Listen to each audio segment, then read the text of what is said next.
Jake, the cop, wakes up. His wife is already up nursing their newborn. Today's a big day for Jake. It's day one for his new assignment in the Narcotics division. This is a step up from the everyday duty of serve and protect. He can fast track his career and give his wife more money to waste. The wife answers the phone. Jake wonders what she's giggling about. On the line is Jake's new boss, Alonzo, the leader of the Narcotics division.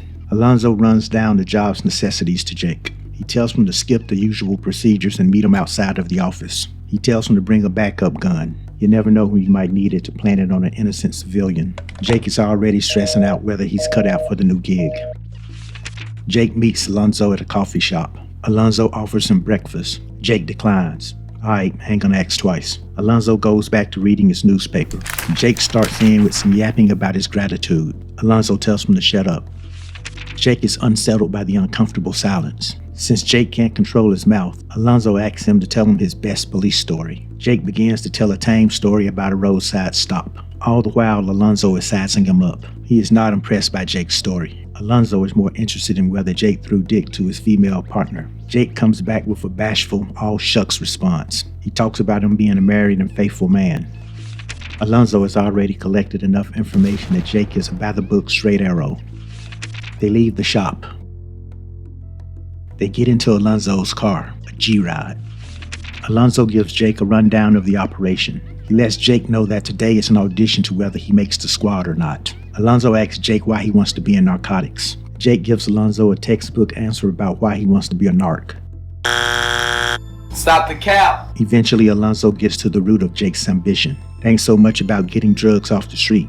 It's about making detective one day and making a lot of money. Alonzo tells Jake to follow his rules, not the shit that he learned in the academy. Jake tells Alonzo that he's down for whatever. That's where he fucked up.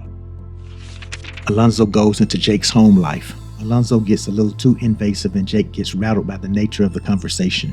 Alonzo warns him that wearing his heart on his sleeve is dangerous in these streets. Leave Jake the family man at home. To survive, you've got to be a different type of animal on the block.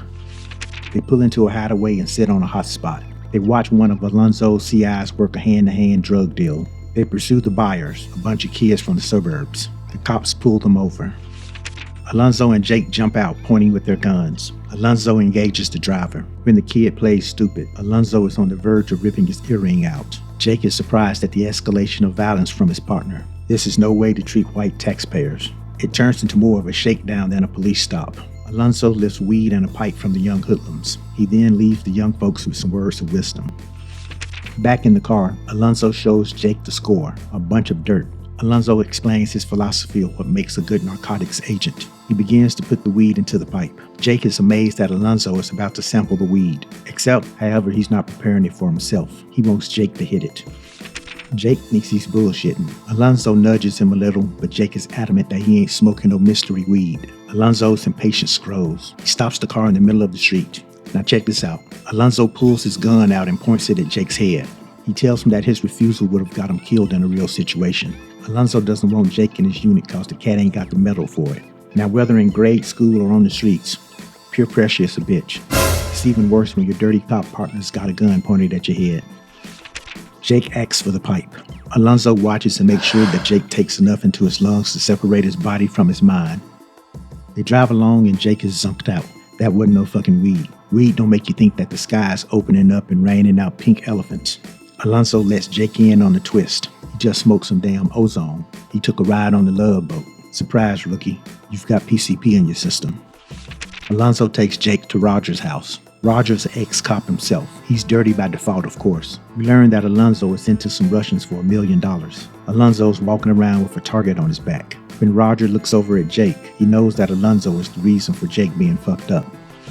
The cop buddies yuck it up a little with Jake riding his high. Roger tells a joke that has some type of hidden meaning. Jake thinks that he's decrypted the wisdom necessary to navigate the streets by cracking the meaning of Roger's joke. When Alonzo comments on how green Jake is, Roger tells Alonzo that he was the same way when he started out. We're rolling the streets again and Alonzo is now juicing up Jake with beers. Jake catches something out of the corner of his eye. He gets Alonzo to pull over. Jake takes off running to the rescue. In an alley, he finds a schoolgirl getting assaulted by a couple of crackheads. As the crackheads begin to beat down Jake, Alonzo stands by and watches.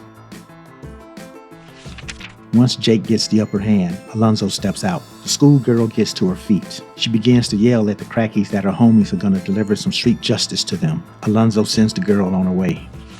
Jake wants to handle the situation by the book and arrest the men. Alonzo sees no need to get paperwork involved. Alonzo goes over to the crackheads and steals their money. He decides to deliver his own type of retribution. Maybe he'll give them a little bit of the blade or perhaps a bullet to the dome. Alonzo makes the cat pull his pants down. He gives the crackhead a butts to the nut hit. And by butts, I mean he's him with the butts of his gun, smashing his nuts. Jake might be high, but he realizes that his superior is an outright psychopath. As he follows Alonzo back to the car, Jake spots the schoolgirl's wallet on the ground. He puts it in his pocket. That seems like a small thing, but it's important, trust me. Jake's high is finally coming down. Alonzo chastises Jake for wasting his time busting low-level hoods. This leads to a discussion on policing. Alonzo justifies his brutal tactics as a necessity to match the danger of the streets. As far as he's concerned, those tactics have been working perfectly for him. But Alonzo does acknowledge that, in theory, what Jake did was the right thing. That was the first time that Alonzo has yielded an inch to Jake. Craving acceptance, Jake jumps at the opportunity to bond with Alonzo. Careful, son. I'll say it again. You hang with the devil don't change. You do. Cops pull up to a bus stop. Jake tries to buy crack off of a dope dealer named Blue. Blue IDs Jake as a police and takes off. Alonzo sicks Jake on a fleeing Blue. During the chase, Blue swallows the crack rocks. Jake and Alonzo finally catch Blue in the back of a store. Alonzo interrogates. With Blue having no drugs on his body, but instead in his body, Alonzo comes up with a savage manner of getting the evidence. He shoves the pen down Blue's throat, causing him to vomit up the crack rocks. Blue is up against it. He's staring at possession, dealing, plus a gun possession. Blue gives up the name of a drug dealer named Sandman. Somehow Jake is still shocked at Alonzo's actions. He ain't seen nothing yet. Alonzo calls in to get Sandman's address. Jake's mind is still on the things that he's already experienced. This cat's thinking about keeping his job now. They arrive at Sandman's house. Alonzo goes to his trunk and pulls out a warrant. A janky-ass fake warrant. Alonzo is in go mode. Jake is in no mode.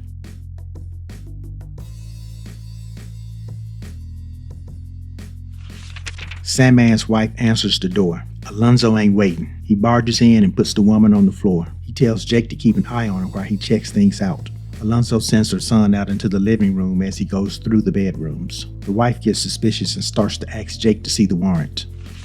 The woman can spot that Jake is acting unsure and begins to go in on him. Alonzo is tearing up the bedrooms. Jake looks back and sees Alonzo putting something into his pants. The wife is on to the shakedown and gets off the couch. Alonzo comes out from the bedrooms and claims to have found nothing. He's ready to go.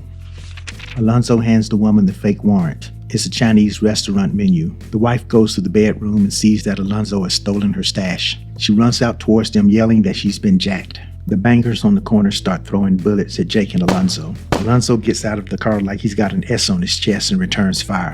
Jake starts the car and they speed away.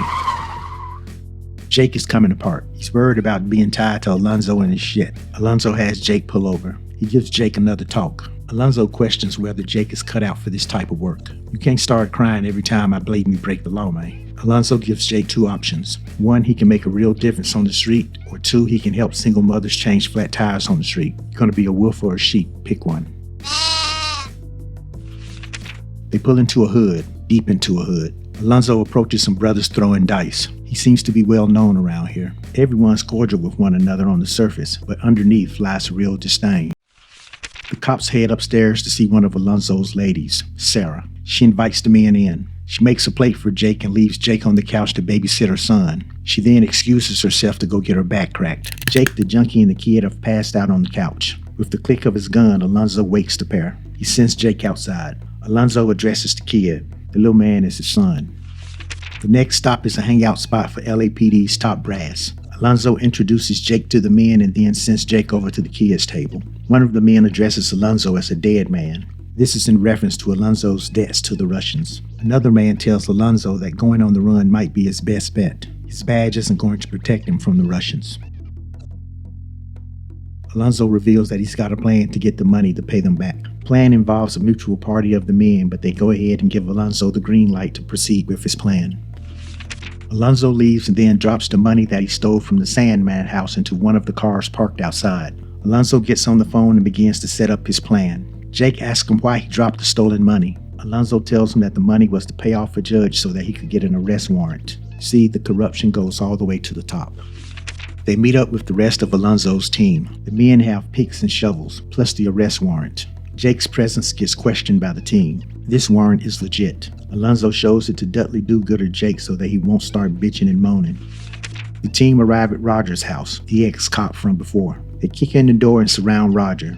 Roger remains cool. He tells him that Alonzo is not going to stand for such treatment of a friend. Unfortunately for Roger, Alonzo is the mastermind of this mission. Alonzo tells Roger about his meeting with the wise men. He tells Roger that they want a cut of his earnings, even though I'm pretty sure this is all Alonzo's doings. While the team holds Roger at gunpoint, Alonzo goes into Roger's kitchen. He has Jake to cut into the floor. The men pull out a case. Alonzo announces that the case contains $4 million. He follows that up with a comment that it's a $3 million seizure. Now Jake's math skills ain't slow, but his awareness ain't top notch. It takes him a few seconds to realize that $1 million is for the team. Jake is slowly joining team All Cops Are Bad. Jake doesn't want to take part in the score. The cops, the dirty cops, begin to side-eye each other. Jake about to catch a bullet to the back of his stack. Alonzo lowers the temperature and tells the crew that he'll hold Jake's cut. They return to the living area where Roger is realizing that his retirement fund is fucked. Alonzo and Jake sit opposite of him. Alonzo hands Jake the shotgun and jokes with him to put old Roger out of his misery. It's not a funny joke, Alonzo. You play too much, man. Jake plays alone and fakes the shotgun blast.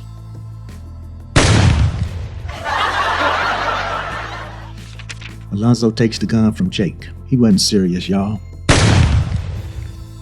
Alonzo shoots Roger. Okay, he was serious, y'all. Roger, he dead. Jake, he scared.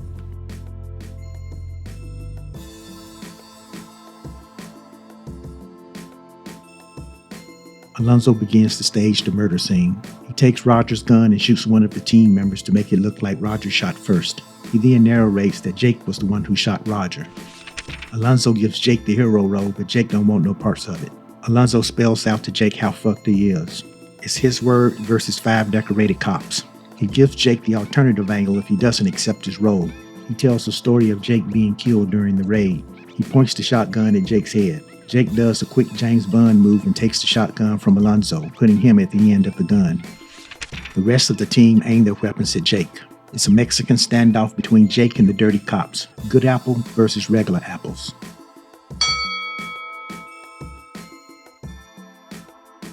Jake did not sign up for any of this shit.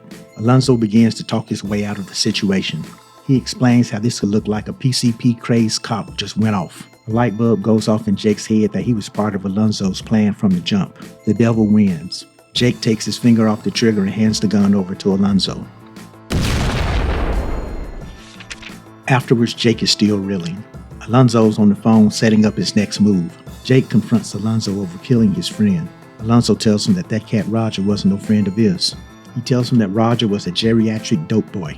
He did the community a solid by getting rid of him. Alonzo tells Jake to take the blood money. Alonzo's giving him game on how to be a cop. Alonzo tries to soften him up, saying that everyone's scared the first time. Alonzo's logic is that every good apple must become a bad apple so that it can become a good apple and then make a difference.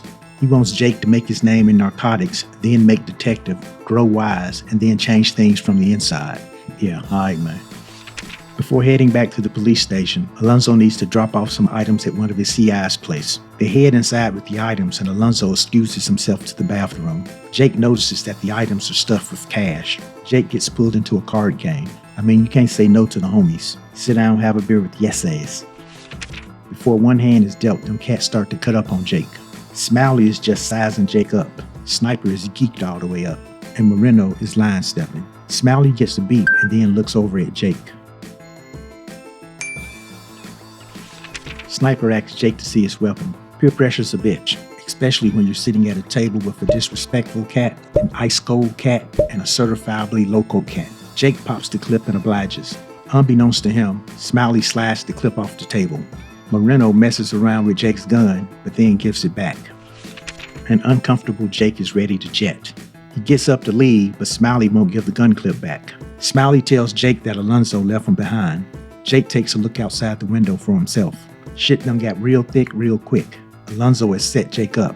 Jake is like, Well, damn, look at the time. I gotta get home and go watch David Letterman, y'all. Nah, Jake, sit down. The mood has completely changed. Come on, Sniper, what happened to all the joking and laughing from a minute ago? Smiley asks Jake how Alonzo came up with the cash. Jake is still on that blue wall of silence shit. Smiley rightfully assumes that Alonzo must have killed Roger and stole it. Smiley tells Jake why Alonzo needed the money. In Vegas, Alonzo went off and killed a Russian cat for mouthing off to him. But it turned out that Russian cat was connected, and now Alonzo has a price on his head. Smiley says that if Alonzo don't pay the Russians $1 million by midnight on the dot, he's a dead man. Them Russians got shooters roaming the streets. Next, man, them jokers started talking about going down the wrong way on a one-way street. Well, I guess Jake is thinking, if y'all gonna kill me, but fucking me is a step too far. Jake flips the table and tries to make a run for it. He doesn't get too far. He's laid out on the floor, handcuffed with his own cuffs, staring down the barrel of a shotgun. This is the worst fucking first day on the job ever, man. They drag Jake into the bathroom. Jake is screaming like a bitch, and in this case, that is completely acceptable. Before shooting him, Moreno goes into Jake's pockets. He pulls out the handbook that Jake picked up when he saved the schoolgirl earlier. When Moreno opens it, he recognizes the photo inside. It's a picture of Smiley's little cousin. Well, now Smiley's got some pressing questions for Jake. Get to talking, boy. Jake explains to Smiley that he stopped a girl from being assaulted. In the process, she dropped her wallet and he picked it up. Smiley calls his cousin to see if this really happened.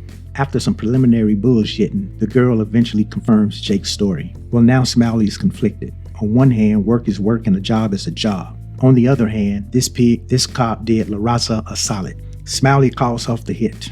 He pulls Jake out of the bathtub. He tells him that all this shit was strictly business. No harm, no foul. Don't you even think about sending them folk over here, alright? Jake nods yes. Kids, the moral of the story is always do the right thing. Jake is a free man, on the bus, strapped, and looking for revenge. He goes back to the hood. He's greeted by the welcoming committee. Jake tells him that he's there for Alonzo. Permission granted. Jake makes it up to Sarah's apartment. Alonzo's kid is there. The kid rats out his dad. I tell you, man, kids these days. Jake tells the kid to hide in the closet. Jake goes down the hallway and confronts Alonzo, who's in progress of packing. Jake tells Alonzo that the gig is up. Alonzo appears to be unmoved about being apprehended. Jake tells Alonzo that he's not going to make his appointment with the Russians. Alonzo tells Jake that when this all plays out, no one's going to believe his side of the story. For no good reason, Jake gets too close to Alonzo. The two men clash and a shootout jumps off inside the apartment. Jake gets pinned down by the assault. Alonzo's got the shotty and Jake's got a water gun.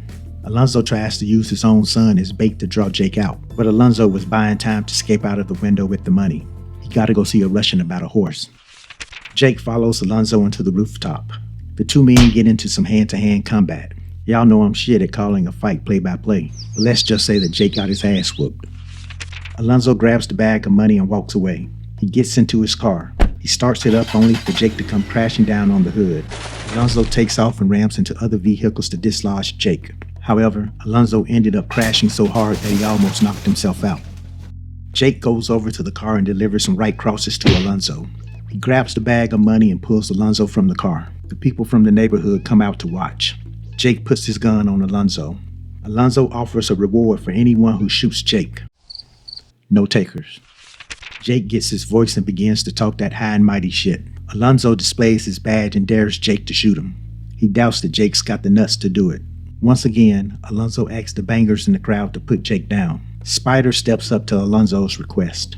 He walks up, but he puts his gun down on the ground. He tells Alonzo that he has to do it himself. Alonzo doesn't think Jake has it in him to shoot him. Alonzo looks Jake in the eyes and tells him what he's going to do next. Alonzo bends down to get the gun and Jake pops one in his ass. Two assholes, Alonzo tries a different appeal. He asks for Jake to just give him the money back. Jake gives him a hard no. Spider picks up the gun and points it at Alonzo. He then tells Jake to take the money and walk. Jake does as he's told. Alonzo is almost begging Jake to come back with the money. Alonzo would like to have a word with his people. He feels the walls are closing in. Alonzo begins to make threats to the neighborhood. This cat's just out here rambling now. The people turn their backs on Alonzo and ignore him. The gig is up, playboy. Alonzo is driving down the street. He stops at a light. Given all the laws that he's broken in this movie, I'm surprised that he stopped at a light. Car pulls up beside him. He glances over at the driver a few times. The woman backs up and Alonzo drives forward. He's quickly cut off. Other vehicles pull out. Armed men jump out and fill Alonzo's car with bullets. The assassins pause fire and Alonzo crawls out of his car, heavily damaged. The men laugh and then light his ass up again. Alonzo, he dead. Jake arrives home, gun still in hand. In the backdrop, we hear the news story of Alonzo's murder.